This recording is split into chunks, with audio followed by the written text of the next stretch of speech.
Practical Anarchy, A Guide to Self-Determination, Dickie Dredd, and this is I think it's the fifth part. It was going to be the fourth, but anyway, it's another part in the mini-series where we look at things that come up time and time again and try to write a dedicated essay. Of course, it's only my opinions, so harp in the comments and tell us what you think about it. So, barter and the myth of a money-free alternative. So, point 1. The persistence of the barter myth. Barter is routinely presented as a natural, almost instinctive form of exchange, what people supposedly did before money. This story is endlessly repeated in school textbooks, economics primers, and popular culture. It's also frequently resurrected in radical discussions as a practical stepping stone beyond capitalism, and it's come up several times on our page. Yet, as Practical Anarchy makes clear, the book that is, this narrative is historically false and politically misleading. Barter is not the origin of money, nor is it an escape from it. Anthropological evidence overwhelmingly shows that societies did not organise everyday life through barter-only systems. As discussed in Chapter 5, early communities relied on credit, gift exchange and long-term reciprocal obligations, rather than spot trades between strangers. Barter appears primarily at the margins, between groups without social ties, or in moments where monetary systems have already collapsed. Its point is developed directly in section 32, which argues that barter is best understood as a degenerate form of monetary exchange, not its predecessor. The persistence of the barter myth serves as ideological purpose. If money is presented as a neutral solution to the inconveniences of barter, then markets appear inevitable and timeless. In this sense, the myth supports what later sections describe as capitalist realism, the belief that there is no alternative to exchange value itself. Point 2. Equivalence and calculation, the shared core of barter and money. At a structural level, barter and money operate on exactly the same principle, equivalence. In both cases, social relationships are reduced to transactions that must be balanced and settled. Whether the unit is coins, labour time, or sacks of grain is secondary. What matters is that value is abstracted, compared, and enforced. As Chapter 5 argues, money is not primarily a physical object, but a social logic. Barter reproduces that logic in a more explicit form. A barter exchange demands that two items be judged equivalent at the moment of exchange. Disagreements over fairness, quality, or worth are not incidental problems, they are inherent in the system. Barter, therefore, requires constant negotiation, calculation, and implicit pricing, the very behaviours that money later standardises. Section 33 shows how this logic quickly generates informal hierarchies. Those with goods in high demand accumulate leverage. Those with perishable or undervalued goods lose out. Over time, repeated barter exchanges require memory, record keeping, and enforcement. At this point, barter ceases to be meaningfully distinct from money. It becomes money without coins. Section 3. Barter, scarcity and exclusion. And when I mention sections, by the way, in the text, I'm referring to sections in the book, so just ignore it if you've not got the book.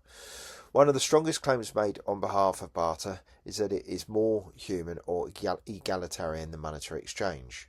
Yet this claim collapses once we examine how barter handles access to resources. Because every exchange must be matched by an equivalent in return, access remains conditional on what one can offer. Needs are secondary to bargaining power. As argued in sections 32 and 44, this reproduces scarcity thinking, even in contexts of mutual abundance. If someone lacks tradable goods due to illness, age, disability, or simple misfortune, barter offers no inherent mechanism for care. The logic remains transactional. No contribution, no access. This mirrors precisely the exclusionary dynamics of wage labour and markets where survival is mediated by exchange rather than guaranteed by membership in a community. Historically, this is why societies that prioritise survival cohesion developed gift economies and commons rather than barter. Marcel Mauss has showed that gift exchange was never about immediate equivalence, but about sustaining relationships over time. Gifts created obligations, but these obligations were social and moral, not calculative or price-based. Barter strips exchange of this social depth and replaces it with instant settlement, the same closure demanded by money. Part 4. Modern barter schemes and their predictable failures. Contemporary experiments with barter offer concrete evidence for these theoretical claims. Swap clubs, barter networks, and local exchange trading systems, otherwise known as LETs, frequently begin with anti-capitalist intentions. Yet, as documented in section 44, they almost always drift towards monetary substitutes, points, credits, time units, or informal price lists. This drift is not a moral failure, but a structural one. Once exchanges become frequent and multi-directional, participants need a way to compare unlike goods and services. Time banks, often presented as egalitarian, still impose equivalence by flattening all labour into hours, masking differences in effort, skill and desirability. As with wages, resentment and informal hierarchies quickly emerge. Carl Polanyi's analysis helps explain this tendency. Markets are not simply places where exchange happens. They are institutions that impose exchange value as the dominant organising principle. Barter schemes that retain this principle will inevitably produce market dynamics, regardless of their intentions. 5. Barter as money's shadow, not its opposite. The key insight developed across Practical Anarchy is that money's power lies in its logic, not in its form. Coins, notes, digital ledgers and barter exchanges are all surface variations on the same underlying structure. As section 69 notes, this is why money keeps coming back, even with radical alternatives. If equivalence remains intact, money is already present. This is also why barter so often feels exhausting in practice. Every exchange requires negotiation, justification and evaluation. There's no residual trust that balances out over time. In contrast, commons-based systems deliberately refuse closure. Contributions and access remain open-ended, guided by need and responsibility rather than settlement. These systems, explored in chapters 8 and 9, undermine money by abandoning equivalence altogether. Section 6. Beyond barter, genuine alternatives. If barter is not the answer, what is? Practical Anarchy is explicit that no single model replaces money overnight. Instead, it points towards overlapping practices, commons governance, mutual aid, gift economies, and federated resource councils. These systems do not ask what is it worth, but what is needed, and how do we provide it sustainably. Anthropological evidence supports this claim.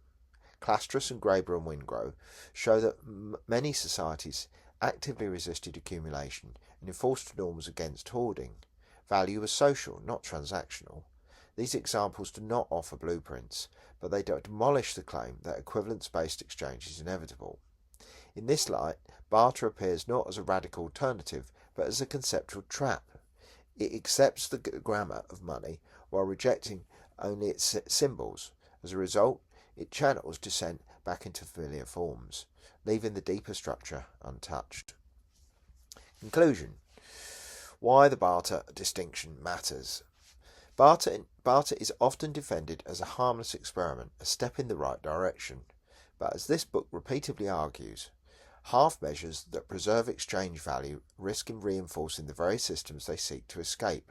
Barter is money simplified, not money abolished. To challenge money seriously requires more than removing coins from our pockets. It requires dismantling equivalence, scarcity thinking, and transactional closure themselves. Until then, barter will remain what it has always been, money's shadow, following it faithfully wherever it goes.